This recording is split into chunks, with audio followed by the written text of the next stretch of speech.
ஆசீர்வாதம் வரணும்னா இப்படிதான் பேசணும், உன் வாயில பேசணும். ஆமென். நடக்காத காரியம் நடக்கும். ஆமென். உன் தொழில் இன்னைக்கு படுத்து கொண்டிருக்கிறது. ஹலோ, ஆண்டவரோட ஆசீர்வாதத்தை பேசுங்க. உன் தொழில் சிறந்திருக்கும்படி கர்த்தர் செய்வாரு.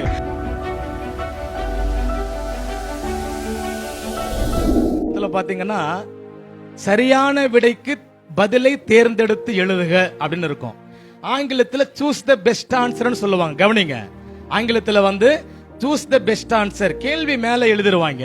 படிக்கிற பிள்ளைங்களுக்கு, டீச்சர் இருக்கவங்களுக்கு எல்லாம் தெரியும். அதெல்லாம் அந்த கேள்விக்கு பாத்தீங்கன்னா 4 பதில் என்ன பண்றாங்க, எழுதி கீழே வச்சிருவாங்க. நம்ம அந்த பதிலை எழுத தேவையில்ல. அந்த பதிலை நம்ம என்ன பண்ணணும், கவனிக்கிறீங்களா இல்லையா? அந்த பதிலை நம்ம என்ன பண்ணணும், டிக் பண்ணால அந்த கேள்விக்கு பதில். அப்பெல்லாம் பாஸ். இப்பதான் எல்லாம் பள்ளி படிப்பெல்லாம் வேற மாதிரி மாறி போயிடுச்சு.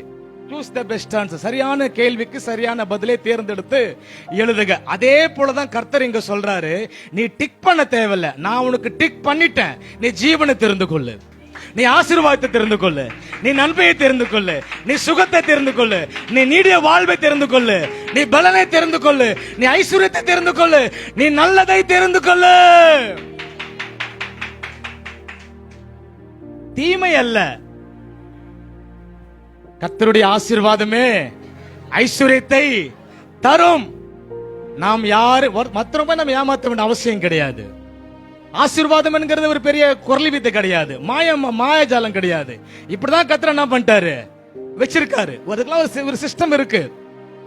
ஆண்டவர் ஏதோ ஒரு மந்திரம் பண்ணி ஏதோ ஒண்ணு ஜீவம் அதெல்லாம் கிடையாது. ஹலோ, இப்படிதான் ஆசீர்வாதம் வரணும்னா இப்படிதான் பேசணும், உன் வாயில பேசணும். ஆமென். நடக்காத காரியம் நடக்கும். ஆமென். உன் தொழில் இன்னைக்கு படுத்து கொண்டிருக்கிறது. ஹலோ, ஆண்டவரோட ஆசீர்வாதத்தை பேசுங்க. உன் தொழில் சிறந்திருக்கும்படி கர்த்தர் செய்வாரு. உன் வியாபாரம் ஓங்கி செழிக்கும். உனக்கு வெள்ளி இல்ல, பொண்ணு இல்ல, கர்த்தர் உனக்கு எல்லாவற்றையும் தர நிரப்ப வல்லமை உள்ளவராய் இருக்கிறார்.